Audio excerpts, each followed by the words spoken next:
Sure. No. All right, let's just jump on into it now. All right, here's the question.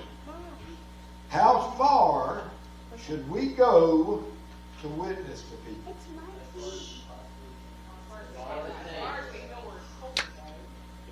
Say that again. As far as we feel we've been told to go by the Lord. And then my next question is, are there places that we should not go to witness? I think I know where this is Hold going. on, well, just answer the question, don't jump ahead. Can I say an example? Well, can you, let's see, does it have to do with answering, are there places we should not go to witness? I think it depends on the person. No, Okay. it has to do with that, but it's an example. Okay. I'd like to hear the mission. Well, then jump ahead if you'd like. Let's see if we're in the same place. I don't know how long ago it was, but a guy, we went on a mission trip, I guess you call it, to an island of the people. You talking about John Chow? Is that him? That It is. I had no connection to that South Florida. Yeah, that's North Sentinel Island. It did. Now, I'll say this, and I just to jump ahead too, because yes and no, that's kind of not really where we're going. I firmly believe everything I've read and studied on that incident, I believe John Chow was doing what the Lord led him to do. I really do. I don't think he was outside of his bounds on that case. Not no place like that. You know, I did. But I feel like John Chow was doing what the Lord led him to do. And here's the bottom line. I've said this actually before. You know, a lot of people will say, well, he didn't show anybody Christ. Sure he did. He showed a lot of people Christ. I mean, a whole lot of people, including the people of North Central Island. They may not have gotten the gospel message as you and me get it from this right here, but they saw Christ. And that's the thing. So the question was, are there places we should not go to witness? Okay, and that's anybody else? Yes, no? Okay, all right. Let me ask you this, a little bit further into this. Are there people or circumstances that are beyond our witness?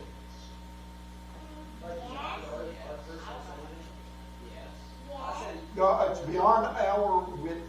We don't save anybody. I know, that's what I'm saying. That's what I'm saying. Yes, he's beyond that. All right, yes, ma'am. Yes. Were you listening to our Sunday school class? No, why did you choose on this? We talked about some of Okay. All right, well, and believe me, this is what I've got, and it's probably not going to go exactly the way you think it's going to go, and maybe it will. It's just to tell you how the Lord works. I've talked before about times about things how I had no idea, and how in the world this coincided with this, that, or the other, because God puts things on our hearts. I was running late today because I was counseling with somebody on the phone about the very things that I had prepared for tonight, or at least most of it along those lines. So God has reasons of putting things on us and stuff, and I think that this is important at this time in our area, in our community, because we have seen some things that is not what we would expect. And if you know facts about some things, you know just how dark and evil. There are things that have come into our neck of the woods, which is something that I've never had to deal with in our community. I've lived in a community that is not everybody was saved, but basically everybody feared God and respected God, and we're seeing that erode from here. So, and it has had me to thinking and studying. It's been on my heart about this thing of how far should we go to witness. And are we indeed just boundless, and should we just go everywhere, do everything, witness to everybody and all that? Is that what we're called to do, and is that what we should be doing? So I started looking into it. Now I'm going to read something that you're going to say, this don't really have anything to do with this, but it does, bear with me. And it led me into the rest of this. So the first verse I want to read to you is Exodus chapter 22, verse 18. Which you're going to say, why? Thou shalt not suffer a witch to live. Now, again, you might be thinking, now, what does that got to do with my witness and that kind of stuff? Well, let's bear with me. I want you to listen. First of all, this is something I had written down in my margin, like I do. And hey, just so y'all know, I bought myself a new Bible. I mean, I'm not using it. called the Note Taker's Bible. If you look at my Bible, you'll see that there's notes scratched all over the place. I now have a Bible that's giving me a little more room to do that. So y'all will have to hear more of my notes probably. But anyway, I wrote this in the margin. Evil must not be tolerated. Those that align with the darkness of Satan cannot be allowed to remain among us. They have declared God their enemy, and we cannot abide with them. Thou shalt not suffer a witch to live. Now, under the law, if a person was a witch, they were to kill him. That was what the law said. We're not under the law, we're under the age of grace, so we don't kill witches. But, as I read there, we can't tolerate evil in those that align themselves with evil. And we'll expand on that. We'll go a little bit further. In other words, we cannot go in among them in their lairs, in their habitat, in their places. And we can't go into those places because if we do, it's going to cost us. In their territory, it will cost us. Understand that. And we're going to look a little bit at that and what that means. Now, have any of y'all read Pilgrim's Progress? Because I know I've talked about it some. I'm going to tell you what. Y'all, it's the greatest. What's that? But I'm not going to ruin it because it's an unbelievably full book. And it is so awesome. I encourage you to take the time to read a modern English, there's some good modern English versions of it. It is a book that is such a parallel to the life of a believer from beginning to end, and it's amazing. Well, in the book, there is a time, and this won't run the book, but that the pilgrims on their walk, which is Christian, in this case it was one known as Christian and one known as Faithful. That was their names. As they're walking along the narrow way, they're making their way to the celestial city or heaven. They encounter a city called Vanity, which holds the Vanity Fair. Now we all know vanity in the Bible is a bad thing. It's a concern more of ourselves than it is for anything else. It's vanity. We want these superficial things more than we want God and that kind of stuff. And in the Vanity, they held the Vanity Fair, which was this big old fair of debauchery and sales and this and that and other, whatever fills our selfish needs. This was what the Vanity Fair offered to you. Well, Pilgrim and Faithful have to make their way through Vanity Fair. Now, and this is not exactly the same, but it does have to point out consequences of going into places. All right, so they go through Vanity Fair and they end up getting apprehended and they end up being tried and judged and everything. And I'm not trying to, well, I don't want to ruin it if you are trying to read it. Well, you got a little ways to make it to Vanity Fair. Yeah, so here's the thing. Somebody dies. And it is because of them, they're being a Christian and being in a place that they shouldn't be. Now, when I say a place they shouldn't be, in this case you'll read that they didn't really have an option of going through the city, but it is still the fact that there are effects for Christians being in places of darkness and evil. And that's what I'm trying to get you there. But we're going to use something else in the Bible to point this out as well. If you'll turn to the book of 2 Chronicles, go to 2 Chronicles chapter 35. And I didn't get the marker, write anything down hardly. I kind of was running behind. And in chapter 35 of 2 Chronicles, I'm going to read verses 20 through 24. Y'all know who King Josiah is? Who's King Josiah? Who was he king? What was he king over? What kingdom? No. There you go. That's it. He was what? Yeah. An evil father? Yes, he did. You know a lot about Josiah. He had one of the most evil kings of Judah. I said Judah. Oh, I didn't hear you. I'm sorry. Yeah, y'all know I'm dead. Got to speak up. But and so anyway, Josiah's the youngest king. What was he, 7 years old when he began to reign? And Josiah was a godly man, a king. There was a great priest there to help him along. He was the guy found that read, once they remodeling the temple, they find the book of the law, they read it, and he just, he does everything he can to make Judah godly again. And he does all of this. But Josiah was an awesome guy. Listen to this though. Josiah, in the book of 2 Chronicles, verses 20 through 24. After all this, and that was after the reading of the law and him cleaning up the land of Judah, after all this, when Josiah had prepared the temple, Necho, king of Egypt, or Pharaoh of Egypt, came up to fight against Carchemish by Euphrates, that's the river. And Josiah went out against Necho, king of Egypt. But he Necho sent ambassadors to Josiah, saying, What have I to do with thee, thou king of Judah? I come not against thee this day, but against the house wherewith I have war. Listen to me. For God, big G, our God, commanded me, Necho, to make haste, forbear thee from meddling with God, who is with me, that he destroy thee not.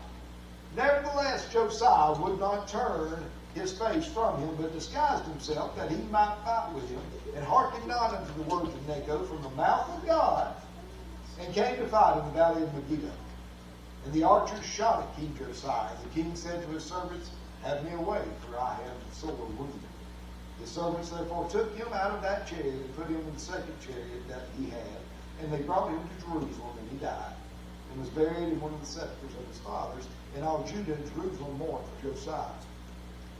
Josiah was not supposed to go there. God had told him not to go there. God told Necho, the king of Egypt, tell him to get out of here, go away, because he's not supposed to be here. He's not supposed to come here. He's not supposed to be here. What did it cost Josiah? It cost his life. Was Josiah still a godly man? Absolutely. I mean, it literally says Josiah was the godliest king there was. And he was still a godly man. He was still godly king. And some even go into the fact that, you see, Judah was cursed, to go into captivity because of Manasseh's great evil. And therefore, God had promised Josiah, you will not be alive when I take him captive. So some say, well, he died there because God was ready to take him into bondage. But the bottom line is Josiah died because, as a Christian, he went where he shouldn't go.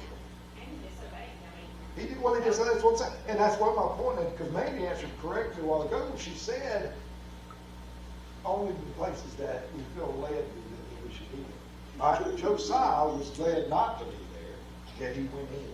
All right, so what you have there is a case of what happens when we try to go to places that we shouldn't be. And so that would mean that there are times that there are people that we don't go to, that we don't do, we're not supposed to. God hadn't sent us there. Now I want to read you something there. And you say, but why? Why shouldn't we? And we're supposed to, because we're supposed to witness and we're supposed to do all of this. And we are. I mean, don't get me wrong, we are right. He says, preach the word in season and out of season. And that simply means at the right time and when it don't feel like it's the right time. Or in other words, at church or when we're out there at the ball game or at school or at work or wherever we're at, we still are supposed to be a witness for Christ. And we should be. And we should have a desire to tell everybody about it and about His saving grace. That's what we should do. But there are places we don't need to be, and there are people that we don't need to be with there. And if you'll turn to Romans chapter 1, verse 28, this will shed a little light on that. And even as they did not like to retain God in their knowledge, God gave them over to a reprobate mind to do those things which are not convenient. If you keep on reading, it talks about all kinds of sinfulness. But I want you to key on this. What does the word reprobate mean? Does anybody know what that word means? Okay. Anybody else have a feeling on that word? Noah Webster defined it as abandoned in sin, lost to virtue or grace. Or in other words, Savior. When God gives you over to a reprobate mind, He has given you over to the sin that you so desire, and He allows you to live that. And I also think, and not that God can't give you the willpower and the strength to be in any situation that He has guided you to. I still think you have to guard your heart and guard your mind. And if you have a weakness, like if you, we all have our weaknesses with sin. You must be reading that. And so we have to choose wisely how we minister to others. Yes. Based on who we are. Not planting ourselves in situations where we may be compromised because of our weaknesses. That's right. And that's exactly where this is going. So you are dead on. Not all are reachable. And I'm going to say this. None are reachable in those places where they are fully committed to their reprobation. Reprobation.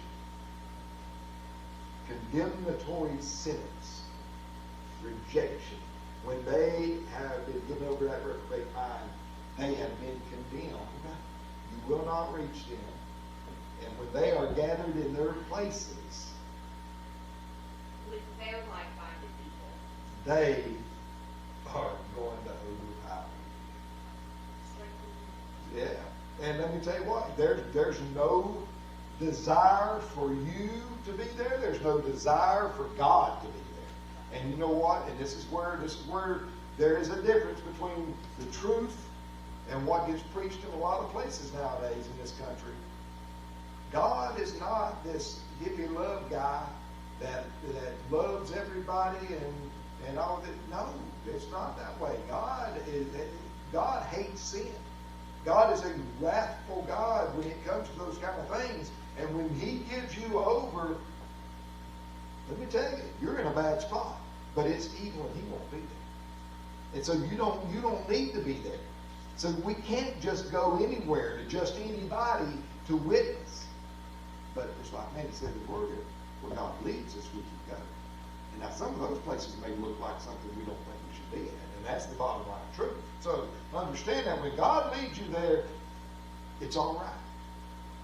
But if He ain't leading you there, don't go. Don't go to those places. I mean, it's as simple as that. And if you want to know the difference in those places, pray and study His Word.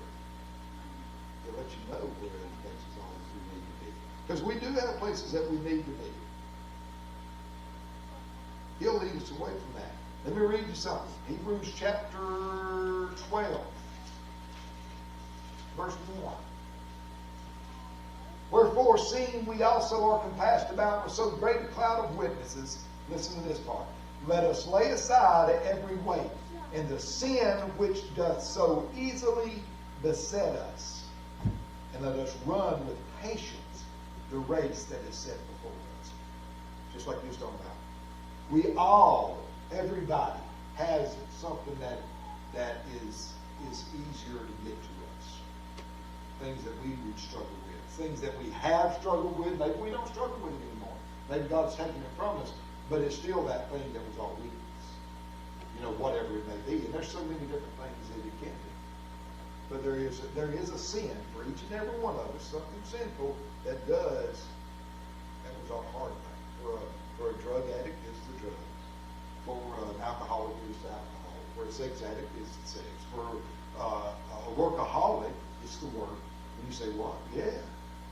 I mean, when we make work that much of an idol, then that becomes the thing that it so easily besets us. So we have to be careful about what kind of work we go into. There's all of these things that so easily beset us. But let me tell you something. This is something that you're not going to. It's not popular a lot of times. If you're a drug addict, if you were a drug addict, and see a lot of people say, I'm always a drug addict. No, you're not. If God delivers you from it, you're not an addict. Understand that. What God takes away is taken away. You're no longer you're not that. Yes, ma'am. But I think there's a certain level of remaining humble. No. And saying, this is my thorn in my side. Yeah, okay, and that's where that's exactly right. You are not an addict anymore, but that was your weakness. 99.9% of former addicts have no business going into places and ministering in the world of addicts. Now, there are some that's what God has put them through it for, and that's what they're for. They need to be in there. But 99% of them don't. Because what happens to an addict that ends up being around a bunch of addicts again, a bunch of drugs again? Oh, yeah, to a point that's unbelievable. They fall.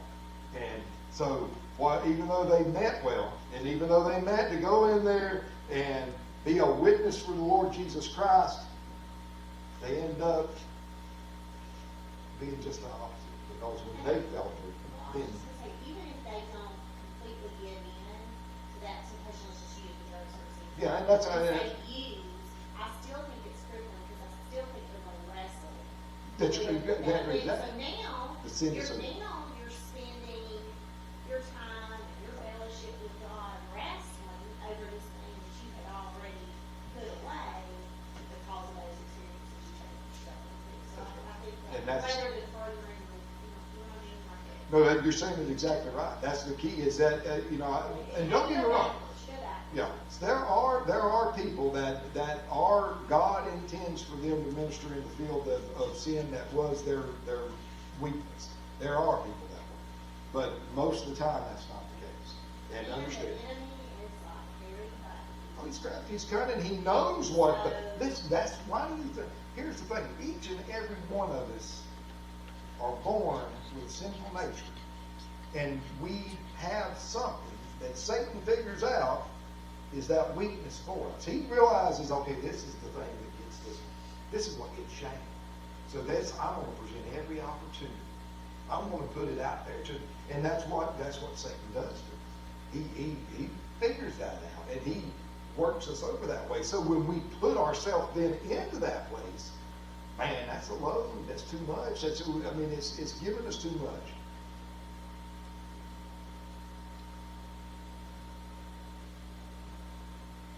If the Lord places you there, go there.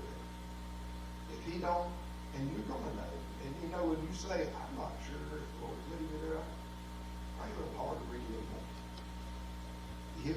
He'll make it very clear. He will. And I can promise you, if it is an area that was your weakness, more than likely that's not where He's put you. And He may be, but most of the time that's not where He's put you. Understand that. In the book of Ephesians, chapter 4. Come here. My old hands don't work quite as good as they used to. Ephesians chapter 4, I'm going to read to you verses 17 through 22.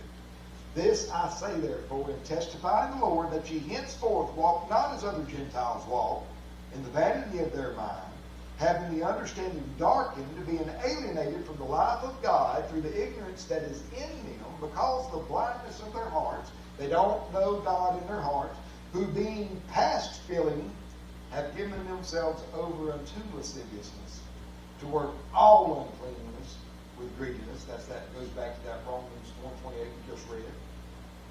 But ye have not so learned Christ. If so be that ye have heard Him, and have been taught by Him, as the truth is in Jesus, then ye put off concerning the former conversation the old man, which is corrupt according to the deceitful lust. And be renewed, well, I want to read that, and be renewed in the spirit of your mind. He's saying, get away from that was your problem. Get away from that. Don't be involved there. That is the former you. That's the former walk of your old life. And that was corrupt. It was corrupt. It was bad. It drew you. It addicted you. Those deceitful lusts. It drew you to it. Stay away from that. That's what Paul was writing there. Stay away from that. Don't go there. Don't be involved in that. Stay away from it. So you see that's somewhere you've got to remove yourself from your old haunts and your old habits. Because if you don't remove yourself from it, then you're going to be drawn back to it. And just like Wendy said, even if you don't submit to it, you struggle with it. You're fighting with yourself over it. Let me tell you, I've watched people talking. I've seen it. I've seen people that had been hooked on drugs, and I'm using drugs tonight because it's an easy one that we all have some tie to, and I've seen them not want to do it, but I've seen them just eating them alive to just try, just to do it again. And I'm not talking about those that are withdrawing. I'm talking beyond the withdrawals. It's going past the physical, and now it's in the spiritual, and in the mental, and it's just drawing. So I've seen that happen, and I've seen too many. I've seen men that become preachers that at one time in their lives they had problems with chasing women, and then they get in ministry and they start working in areas that has to do with infidelity and all like that, and the next thing you know, there they go again. Because they're lying, because they shouldn't be doing that. They didn't need to minister in that field. They need to get out of that way. Let somebody else do it. I've seen ministers do the same thing with drugs, with alcohol, with any list of sins that you want to make. Pastors, guys that stand and preach the word, and then go back into the field, into that field of ministry that was what beset them so easily, and find themselves right back in. Stay away from it. Get away from it. It's not going to do you any good. It is not. You're not going to be winning souls for Christ most of the time like that. You're actually going to be deterring people from Christ, because when they see you, the Christian, fail, guess what? Ain't nothing to that God thing. Yeah, it's all a bunch of baloney. Mr. Goody Two Shoes there, look at him. And we simply, rather than going in and doing the work of Christ, we have worked against Christ. Actually, when you call people to sin, and they see, No, you do cause them. That's in church. That person is all in church. You do cause them. Maybe I can too, and then That's what you do. Listen to me. Here's the thing. It's serious to call yourself a Christian and tell people that I'm a Christian. When you say I'm a Christian and you announce that to anyone, you have the responsibility to be Christ-like. It's our jobs then. It's what we're called to do. Now, are we going to fail? Yeah, we sure are. But don't be afraid to admit your failures. Especially not to God, because you need to. You got to admit them failures to God. But if you feel like you have been the stumbling block for somebody, go to them and say, hey, I'm sorry. I realize I may have messed you up. That'll make the difference in that witness that you've had. In Proverbs chapter 4, verses 14 through 17, it says, enter not into the path of the wicked, and go not in the way of evil men. Avoid it, pass not by it, turn from it, and pass away. For they sleep not except they have done mischief, and their sleep is taken away unless they cause some to fall. For they eat the bread of wickedness and drink the wine of violence. I promise you, if you're still trying to mingle in that old crowd, or if you're trying to go out there and witness in that old crowd or something along that, there's one thing they want. They want to see you better. They want to see you come back to doing those things. Listen, that reprobate person, there's nothing they want more than to come to you as a sinner in that sinful lifestyle. That's what they want. That's what Satan wants. Satan wants you to go to the lake of fire with him. He don't want to go by himself. He wants to take everybody he possibly can.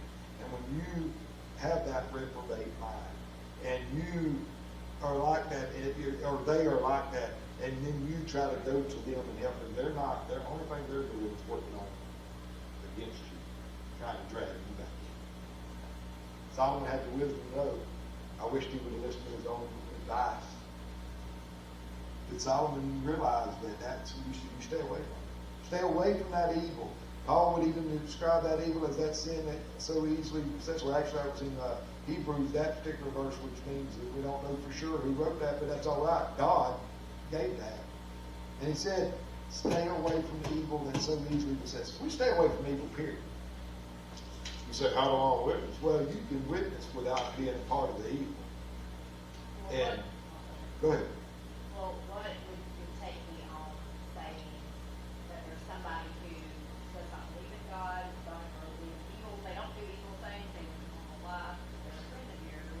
That's called being a good person. But considering that they don't believe the God that you do, but they don't push you into a or anything like that, what would your mindset be on friendship? Well, no, you can have friends that have a different opinion. Understand that you still have to have a separation line. That you know what I mean? Because the truth is, we've all got friends that are not Christians.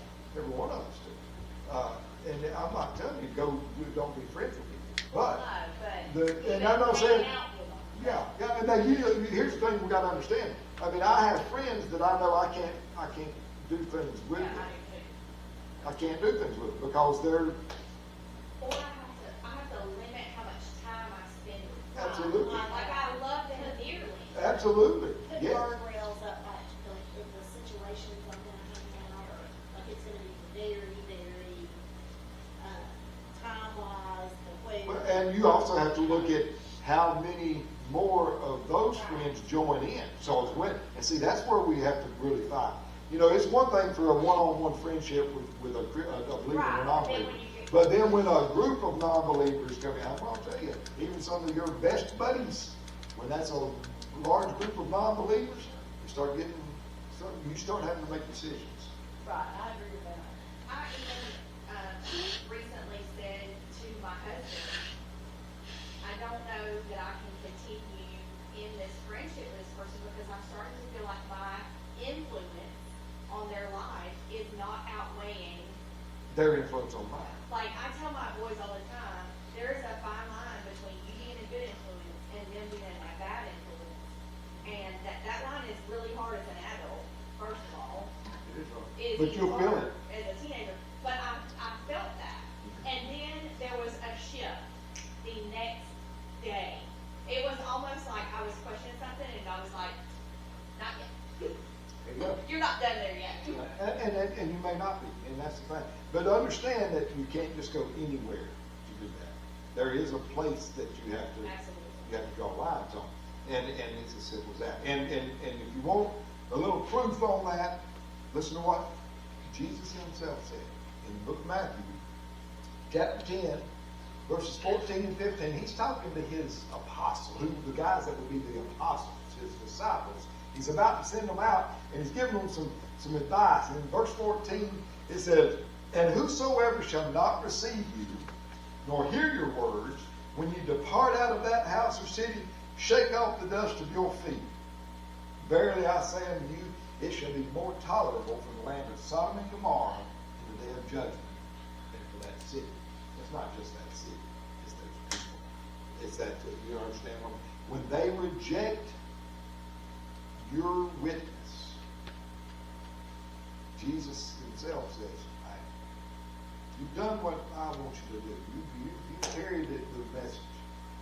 Walk away from it." You know, and it's just that feeling. You'll feel God will lead you to that. But that really goes into this idea. And I'm not going to lie. What got me really going on this was the Soul Fest deal that happened recently.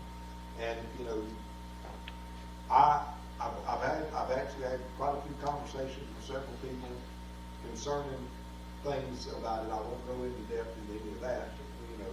But all of it comes together to make me understand that there in something like that, in an event like that, we as Christians have no business carrying the gospel into that kind of thing. And that's that. And I mean, for me, it's a very obvious thing. Now, that's not for everybody. I mean, there are people that really, you know, that believe, and they believe for just misguided or maybe don't know enough that think that, yeah, I'm supposed to go into anywhere, into anything like that. Even that, I'm supposed to go with. Y'all, let me tell you, something like that, that is what you call reprobate minds. That is people that is had an opportunity to choose between the light and the dark, and has chosen the dark, or in other words, chosen against God. God then gives those people, look at Romans 1, God gives them people over to that sin, to that desire, to that darkness. You've got the business there. Yep. Okay.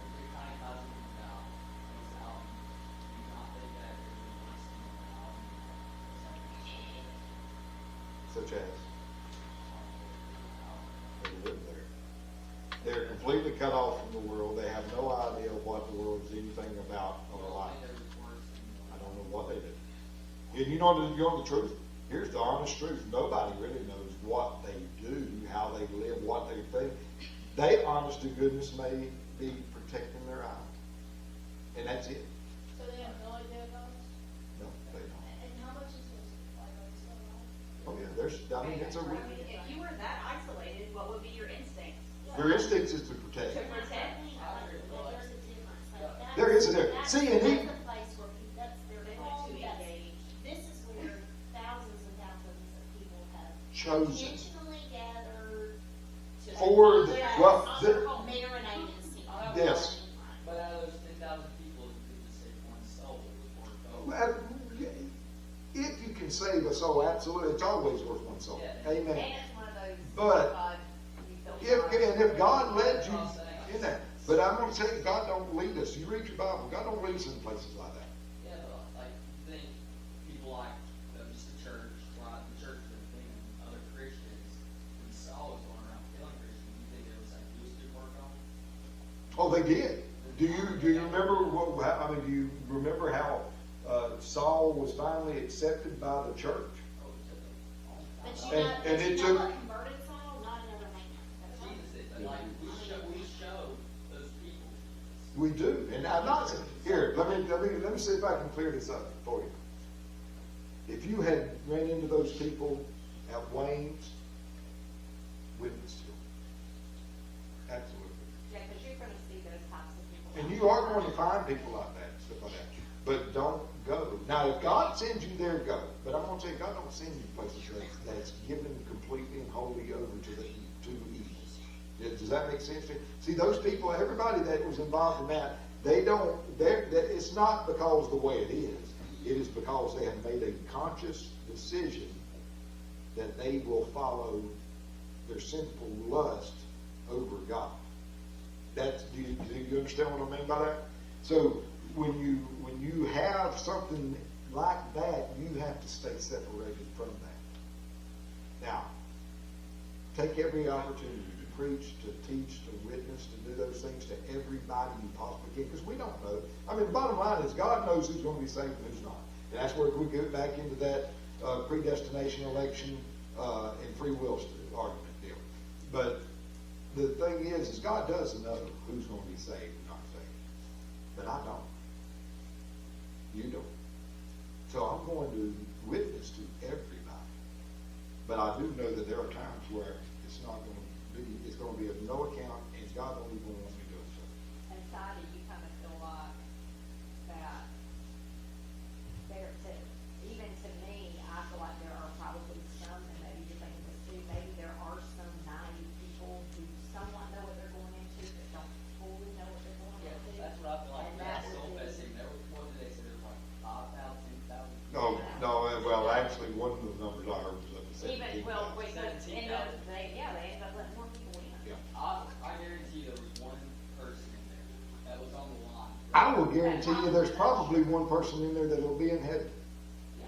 But the thing is that we don't. Let me see if I can make this like this.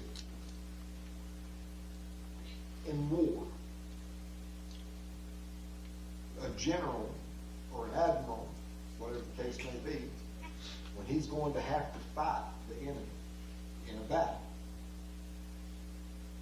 does he just go fight that battle anywhere? What's he looking for? He's looking for strategic advantages in location and everything.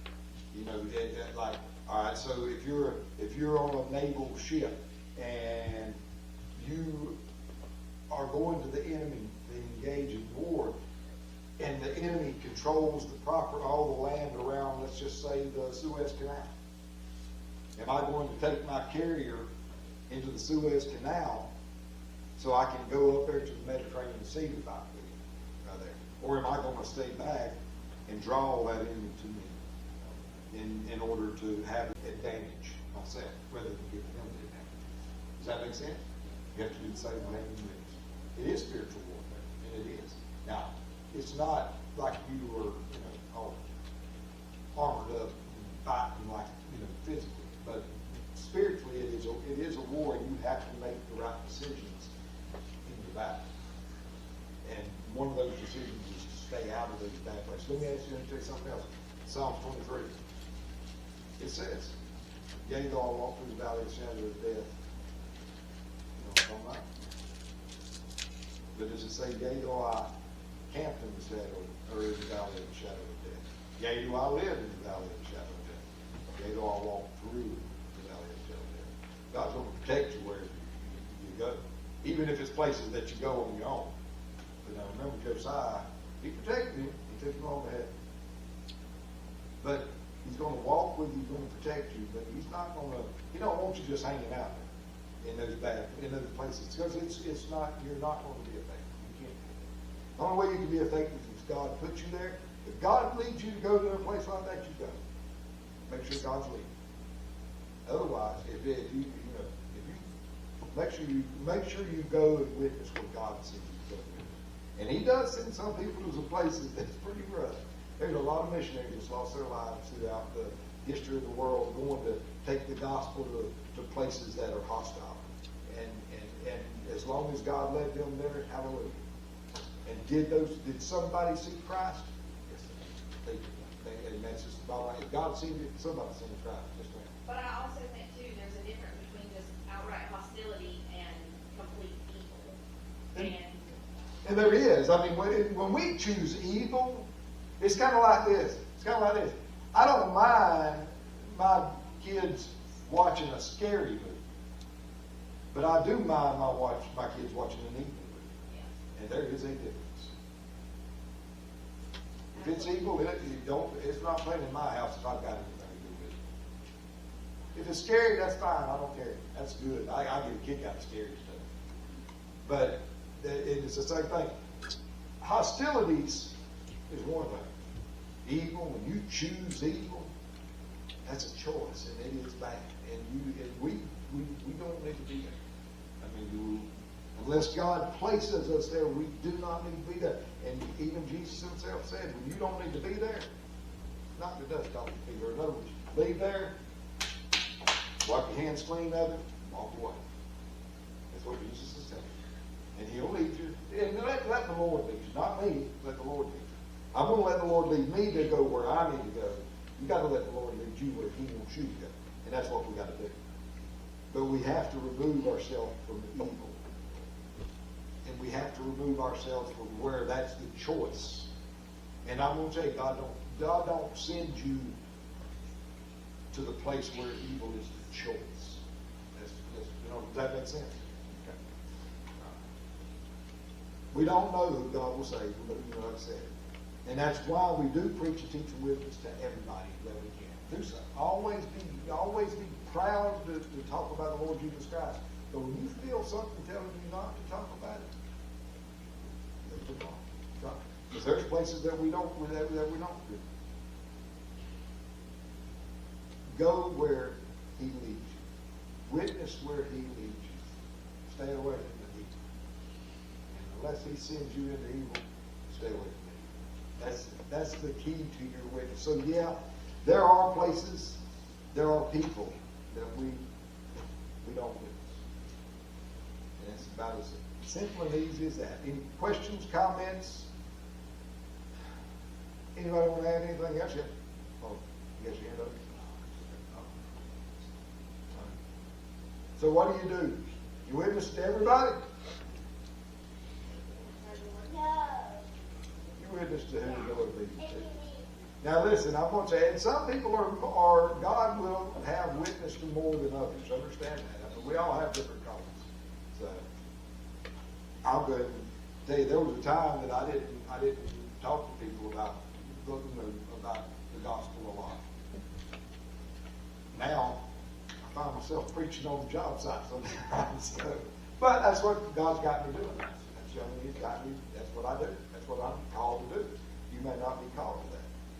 Your witness and ministry may be something completely different. Sometimes it might just be seasoning things a little bit with salt. That's right. And that's Just a little bit. Sometimes Sometimes it's just as simply saying, well, hey, and you know what goes a long ways with people? When somebody's telling you about their bad day or their bad week or their sick family or something like that, and you just look and say, hey, I'm going to be praying for you. I can tell you, that makes a mark on some people that you would never believe.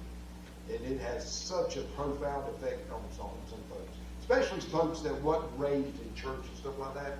I've had the opportunity to work with a guy from England for a while now, and he's awesome. I love him to death.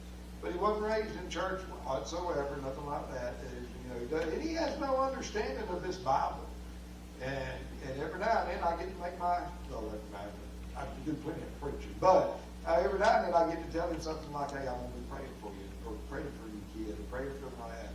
And he's finally got to where he'll respond, I really appreciate that. So it's those little things that, and because he appreciates. Or simply as far as saying, well, this happened because of God. Or, something so simple as saying, well, I'm blessed by the Lord. Because the Lord blessed me. That's right. Jesus, that wasn't me. And then believe me, that's a big one for me. It's Jesus. It ain't me, boys. Because I find that gets more people being like, What do you mean it ain't you? You did this, you did it. No, I didn't. I'm not capable of it. And then what a lot of times things like that opens the door to a deeper witness of the gospel. All right. Anybody else? Well, then let's do some prayer requests. Yes, sir. Everybody traveling on the road and the next Monday and Friday. Keep all our kids and parents safe now. And my grandma.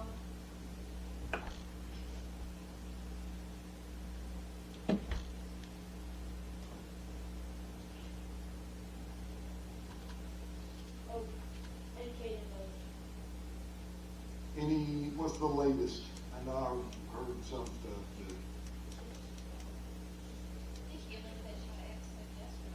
She was in the hospital yesterday morning, and she had her vaccination run, and she called from her primary doctor today, and they were referring to the hospital.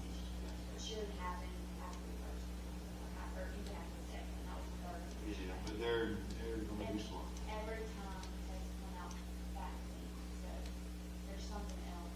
It's definitely Wrong, like that. right. Let's be praying for old Burbridge. She's in the meeting. Yes, sir. Hold on. Yes.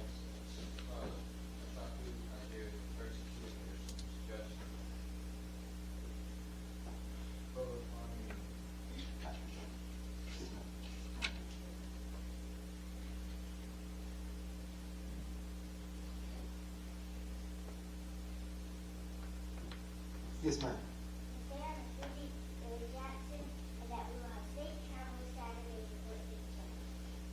Fort St. Joe.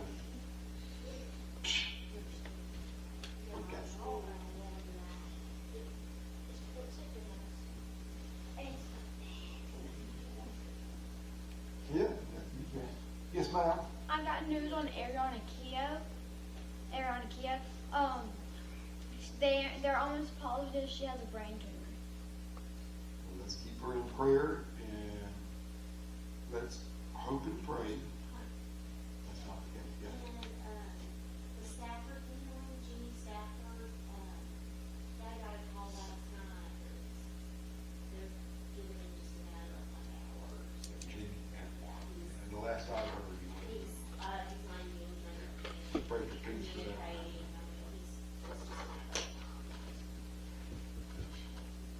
Lord willing, I hope.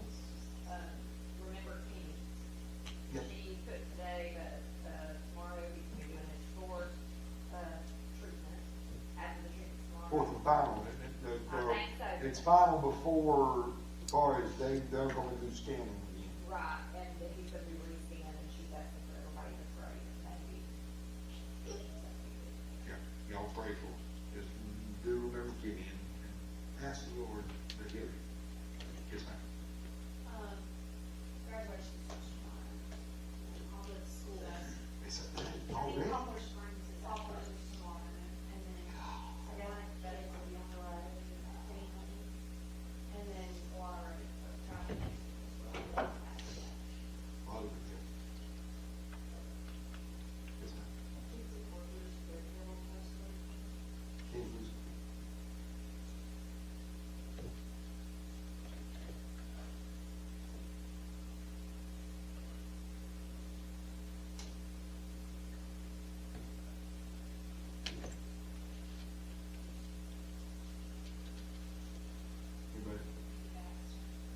Has she done anything?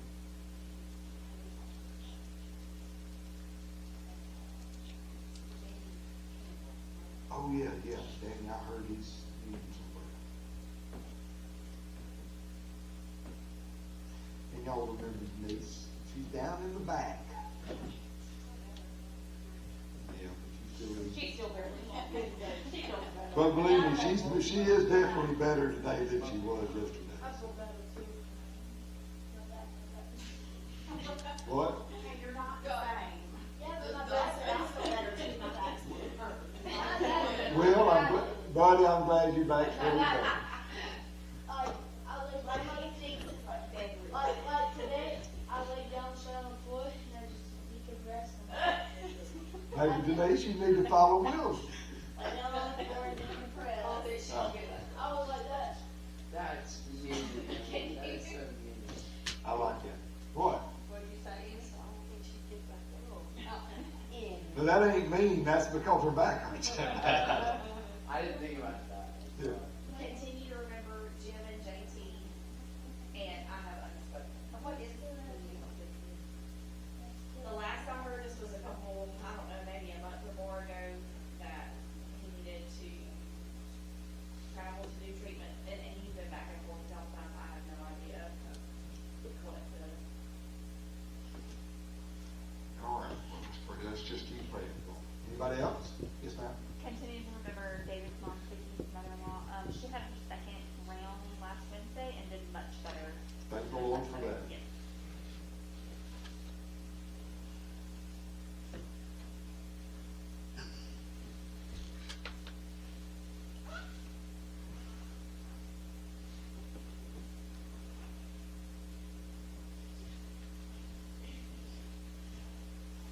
All right, anybody else?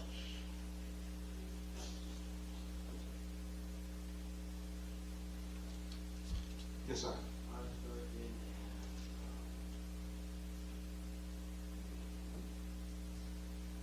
Unspoken and meaning. Devil covered tonight. That's good. And Uncle Billy, he's got what is it? He's sick. Bronchitis. Bronchitis. Really. So, let's remember. Anybody else?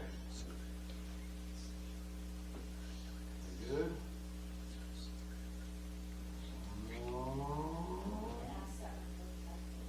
Okay. All right. Well, let's pray. Me. Well, you know what? You go right ahead, Cam. Go ahead. Y'all bow your heads. What? Oh, do you want to pray too? It's fun. All right, y'all bow your heads. Lord, thank you for today. Thank you for all the many blessings you give. Thank you for blessing us with another day and another good day, Lord. Thank you for everybody that showed up, Lord, and anybody on the prayer list, please help them, Lord. I pray for Kate and Burgess, who's going through a hard time, Lord. Please just help her. The burning angels around us, create harm to this evil. Wash this house in the blood of the Lamb.